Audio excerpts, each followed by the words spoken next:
Acho que a galera endoidou mesmo, viu? Olha, depois de 20 e poucos anos de mercado, né, eu tenho visto uma onda, né, de propagandas, né, ou espalhando a ideia, né, de que é possível, opere como institucional, opere como não sei o que, tal, né? E para quem não sabe, institucional é ou uma tesouraria de um banco ou geralmente um fundo de investimento que é classificado na categoria de institucional, né?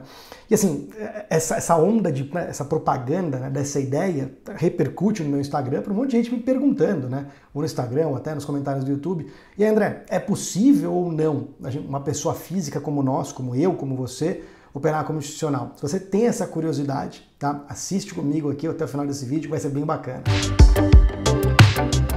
Vamos lá, eu sou o André Hanna, nesse canal aqui eu falo de trade, falo de investimentos, e se você gosta, né, do que eu falo, que já assistiu alguns vídeos, se inscreve no canal aqui, porque você não perde nenhum conteúdo quando ele for publicado, tá bom? Vamos lá, né, assim, muita gente, né, tá confundindo, vamos lá, operar algumas correlações, sei lá, olhar para operar dólar, né, olhar ali outras moedas, olhar o dólar contra moedas mais fortes, o DXY, ou olhar dólar contra pares de moedas emergentes, peso mexicano, por aí vai. Olhar algumas moedas e olhar os juros, principalmente o juro longo brasileiro, né, achando que isso é operar macro. Tá? Não deixa de ser, né, um operacional mais contextual que leve em conta variáveis macroeconômicas. Mas entre falar que você olhar umas moedas lá fora, né, olhar o VIX, o apetite a risco, o S&P, por aí vai, e também o juro aqui, achar que isso é o que uma tesouraria ou um fundo faz, beira uma infantilidade muito grande. É isso que eu gravei esse vídeo para falar. Tá bom, qual é o processo? Na verdade eu vou falar algumas coisas aqui. Qual é o processo, geralmente, de um institucional? Tá? Geralmente em 4 camadas. Né? E vou dar a minha opinião, né? E o que sobra para nós. Né? Vou fechar com uma conclusão sobre o que eu vou te dizer aqui, mas você imagina qual que é a minha opinião. Né? E eu também já trabalhei dentro de fundos de investimentos e eu sei exatamente como é que o negócio funciona visto de dentro. Tá? Então vamos lá. Então, assim, o que eu quero dizer aqui, né, é que eu vou gravar um vídeo para cada ativo. Esse vídeo aqui é porque que você não consegue, como pessoa física, né, operar como institucional no dólar. Eu vou gravar um para índice, um para DI, né, e um para ações.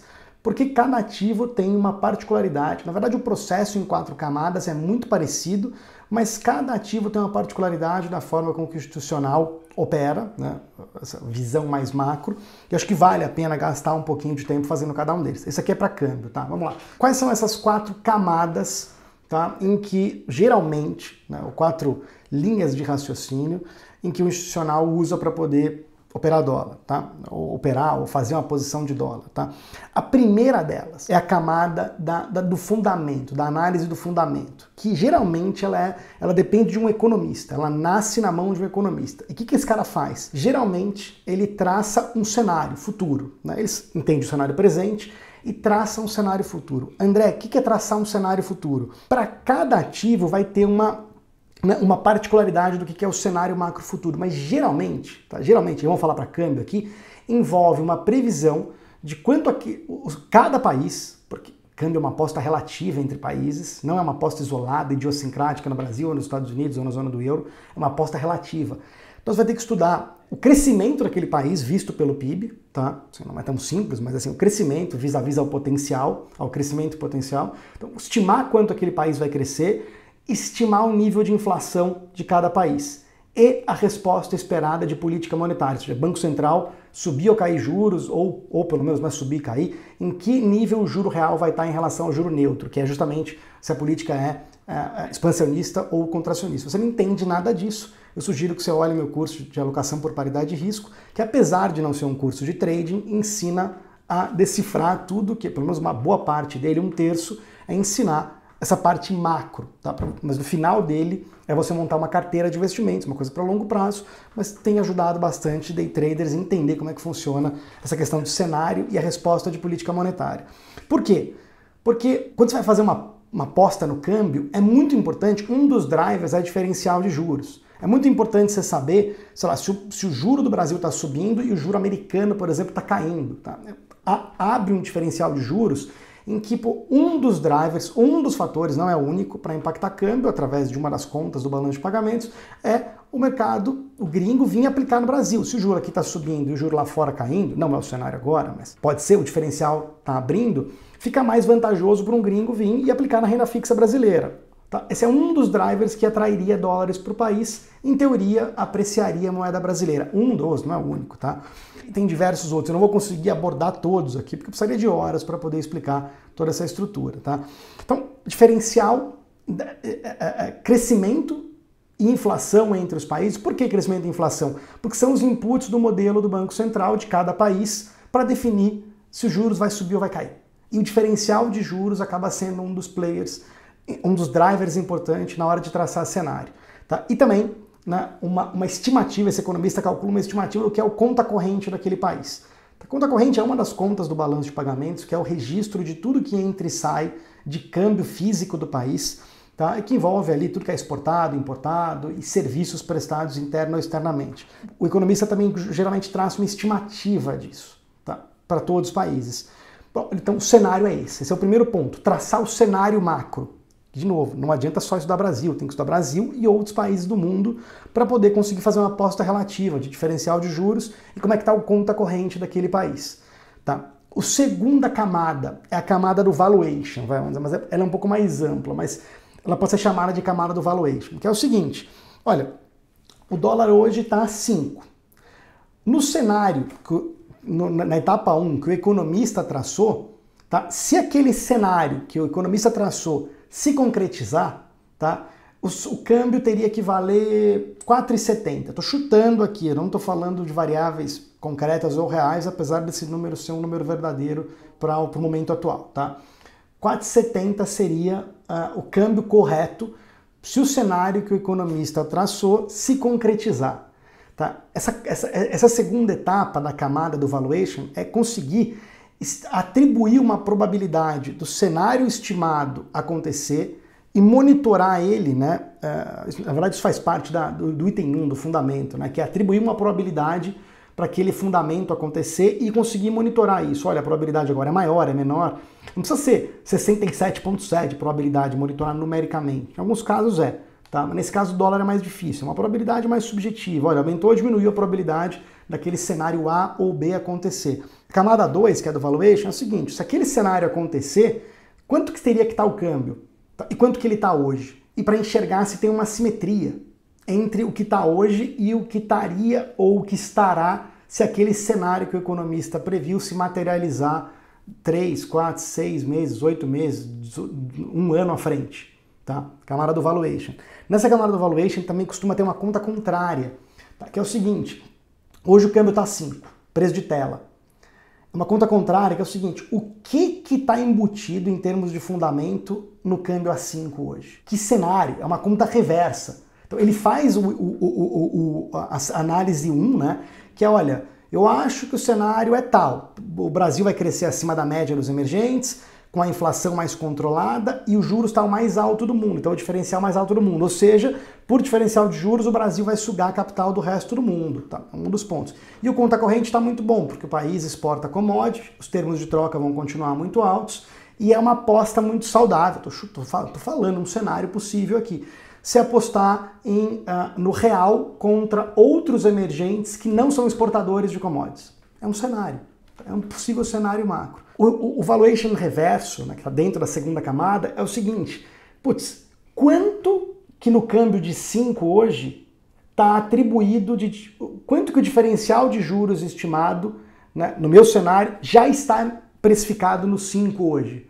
Quanto que do termo de troca que o conta corrente está bom, uma foto boa do conta corrente hoje, está entrando muito dinheiro, porque a gente está exportando muito, porque né, o preço das commodities ainda estão tão altos, né? Quanto desses termos de troca, futuro e presente, estão embutidos no preço a 5 hoje? Isso no câmbio é mais difícil de explicar. Quando eu falar de ações, eu posso mostrar uma planilha, vai ser um pouco mais fácil de tangibilizar isso. Essa volta, né, que está dentro da segunda camada, que é a camada do valuation. Tá? A terceira camada, tá, é a camada da posição técnica do mercado. Tá? Para dar um exemplo aqui, posição técnica, eu já falei algumas vezes, mas é a magnitude do bolso ou de um player, ou de um grupo de players, ou No caso do grupo de players, seria do mercado inteiro. Aqui eu estou falando dos institucionais. Você tem como medir, em termos de exposição líquida na BMF, tá? Mas não é só na BMF para câmbio, né? Tem uma série de regrinhas que tem que fazer ali. Mas é o seguinte, o mercado, né, ele olha fundamento, ele olha o cenário, ele olha o valuation, quanto o preço está agora em relação ao que deveria estar no cenário, se ele se materializar, ele monitora a probabilidade daquele cenário se materializar e ele olha quanto o mercado já está comprado ou vendido naquele ativo. Tá? Eu vou dar um exemplo que fica mais fácil aqui. Lá em 2020, no fim de 2020, quando o câmbio chegou ali a 5,70, né, naquela parte mais alta, vamos fazer um exemplo aqui. O fundamento era péssimo. Você tinha um desajuste fiscal no Brasil, o Brasil gastando muito mais do que qualquer país emergente. Tá? Você tinha um juro do Brasil que veio para um nível extremamente baixo, então o diferencial de juro entre o Brasil e outros países emergentes ou países desenvolvidos, ele encurtou demais, ou seja, ficou muito barato você comprar dólar, ficou muito barato você proteger patrimônio comprando dólar, então muita gente saiu do Brasil, realmente saiu, teve uma fuga de capital muito grande, né? E durante a crise, ali na época de 2020, as commodities caíram muito, então piorou nossos termos de trocas, e o conta corrente ficou levemente ruim naquela época. Tá? Mas você tem um cenário perfeito, o cenário macro horroroso, o pano de fundo macro no nível 1 horroroso. O valuation, né, não é difícil você falar nesses níveis aqui, mas assim, na hora que ele deu aquela esticada, né, para cima do 4 e pouco, e foi para cima do 5, né, quando ele foi para 5,70, o valuation começou a ficar caro, começou a ter prêmio no câmbio, 20, 25% de prêmio em relação ao fundamento dele, pela modelagem. Ou seja, opa, peraí, o fundamento é péssimo, tá? O fundamento é péssimo. Só que o valuation, pô, não justifica ficar comprado a 5,70, 5,80. Tanto que falei diversas vezes, inclusive virei vendido lá e avisei publicamente na época, tá? Já desfiz essa posição, mas avisei publicamente na época que estava vendido em câmbio naqueles níveis, tá? Eu fiquei rolando diversas vezes no meu Instagram, isso tá público, né, e avisado. E a posição técnica do mercado era horrorosa para compra. O que é horrorosa para compra? Fundamento ruim, valuation alto, muito prêmio no câmbio e o mercado inteiro comprado. Por que o técnico é ruim? Ele é ruim para compra, porque se o mercado inteiro está comprado num nível que historicamente ele atinge, quem é o comprador marginal? Quem vai fazer subir dali para frente? Essa é a conta que o mercado faz. A conta da posição técnica é nos extremos, no meio não significa nada. Tá? É quando o mercado está muito comprado ou muito vendido. Por quê? Porque falta comprador ou vendedor marginal, que é aquele cara, tá bom, quem que vai fazer subir? Se o mercado está inteiro comprado até a tampa, quem que vai fazer subir dali para cima? Não significa que vai cair, mas qualquer notícia que venha contra aquele cenário pessimista no câmbio, e veio, né, faz qualquer desmontagem de posição comprada, faz o dólar desabar. Não é à toa que ele veio de 5,70 para 5,30 muito rápido, por conta do técnico muito ruim. Essa é a terceira camada. Tá? Fundamento, a primeira camada, valuation, posição técnica, e a quarta, que é uma camada, composição de portfólio, que quase nenhuma pessoa física enxerga. Tá? E eu falo muito dela no meu treinamento de paridade e risco também. Por quê? Muita gente acha, de maneira errônea, que uma tesouraria até um pouco mais, mas que um fundo de investimento faz apostas isoladas em ativos. Que você tem ali uma área que faz aposta em câmbio, outra que faz aposta em juros, outra que faz aposta na vol, outra que faz aposta no índice, outra que faz aposta em ações. E na real, você pode até ter traders que eles estão ali fazendo coisas descompassadas. Cada grupo, né, cada tesouraria ou cada fundo se estrutura de uma forma distinta em termos de equipe. Mas quase sempre, em 99% dos casos, vencedores de longo prazo, casas que duram, tesourarias vencedoras, você tem um cara ou uma equipe que é a equipe que chama de portfólio manager, que é o cara que equaliza risco. E isso um pouco a gente enxerga, porque você tem pouca aposta que é isolada no câmbio, que é um play falar o câmbio vai subir ou vai cair, ou o real contra o dólar vai subir ou vai cair. Geralmente você tem câmbio contra uma cesta de moedas, e mais ainda que a composição de portfólio. Só faz sentido, por exemplo, agora, né? Com a Selic subindo, é muito comum, tá, o mercado tá comprado em juro curto, para poder pegar a alta da Selic e vendido em câmbio em bolsa. Ou seja, quando você olha só aquele cara que está vendido em câmbio, você esquece que ele está vendido em câmbio, mas está vendido em bolsa e comprado em juros. Ele só está vendido em câmbio porque ele também está vendido em bolsa e redeado nos juros. Ou seja, ele está olhando o portfólio como um todo, por mais que ele tenha feito uma análise isolada do dólar, mas ela só encaixa, uma posição de venda só encaixa porque o portfólio do cara está preparado para ter outros ativos que vão bem, né, se aquele cenário lá no item 1 não se materializar. Esse balanço de o cenário não se... Porque senão vi uma aposta all-in sempre. E quase nunca esses caras grandes, tesourarias e grandes fundos, vão para all-in. Eles vão para all-ins pontuais, aumentando e diminuindo a exposição. O cara está muito convicto de uma direção do câmbio. Puta, ele vai lá e faz uma aposta no câmbio, e ele pode pesar um pouco a mão naquilo, mas ele tem todo um portfólio por trás, uma composição, que se ele tiver errado, ele tem ativos que defenda. Ele perde no câmbio, mas ele eventualmente, nesse cenário de agora, né, agora estou gravando isso aqui, no final de abril, né, de 2023, né, o mercado agora ele vai começar a convergir para uma posição, opa, peraí, né, agora o mercado pode começar a ficar, eventualmente, buscar queda nos juros, tá? Buscar, não necessariamente, buscar ficar estruturalmente apostado na queda dos juros, e nesse cenário faz muito mais sentido você ter o câmbio comprado em câmbio para proteger uma compra de bolsa. Tá? Muito diferente do que vinha acontecendo no último ano e meio, durante o ciclo de alta de juros, que é o mercado vinha vendido em bolsa, vendido em câmbio e estava comprado no DI para se proteger, para proteger o portfólio. Agora provavelmente vai acontecer o contrário. Tá?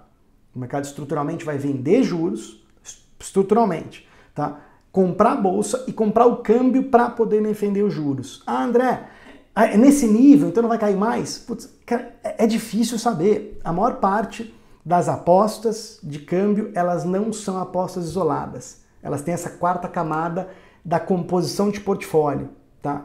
Porque não dá para acertar sempre. Então, resumindo aqui, não adianta, assim, meu amigo, você não vai operar nessas 4 camadas. Assim, por quê? Precisa de time, você precisa de know-how absurdo e você precisa de capacidade de implementação. Como é que você vai implementar? Às vezes você quer fazer um play, por exemplo, tá acontecendo muito, pega um play de moeda agora, tá?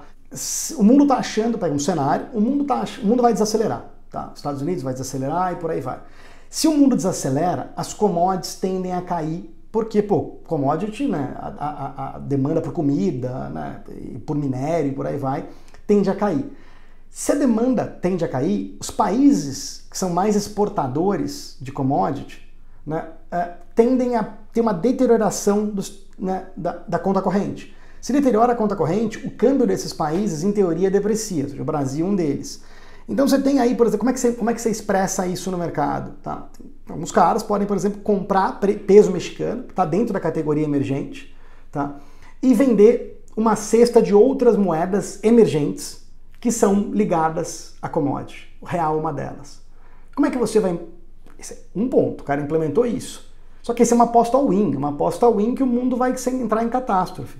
Tá? O que seria uma posição contrária a essa? O cara está comprado isoladamente em petróleo, que seria uma aposta que a economia vai desacelerar, mas não tanto. Ou o cara está comprado em S&P, por exemplo. Né? E aí depende de como ele está balanceado nos juros americanos. Tá? Ele não está all-in num ativo. Ele geralmente não está all-in num ativo. O que eu falei aqui de implementação? E como é que você vai vender, né, peso mexicano contra uma cesta de emergentes não exportadores de commodities? Não é um play único, peso mexicano contra dólar. É um peso mexicano contra outros emergentes exportadores de commodities. É isso que esses caras fazem. Cada hora uma coisa. Cada hora uma coisa, de acordo com o cenário. Então, assim, uma coisa é... Ah, tá bom, André. O vídeo já tá ficando muito longo. Tá? Então, qual a solução? Então, não tem solução nenhuma? A grande sacada que eu quero te dar aqui, cara, é que você tem que entender o teu papel no mercado. Tá? Eu até mudo o semblante para poder falar disso, porque é uma puta enganação achar que você vai conseguir vender a ideia de que alguém vai conseguir operar nessas 4 camadas com profundidade, com acesso à informação. Você precisa de um time, você precisa de um economista, de um analista, de um portfólio manager para conseguir. E com quem você vai aprender tudo isso? Você precisa estar dentro de um lugar. Cara, esquece.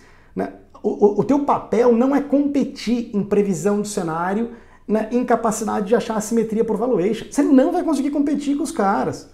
Tá? Não vai, acabou e ponto final, entendeu? O que sobra? Esse que é o ponto. Você tem que ser bom no que sobra de oportunidade. Qual é o teu papel? Tá?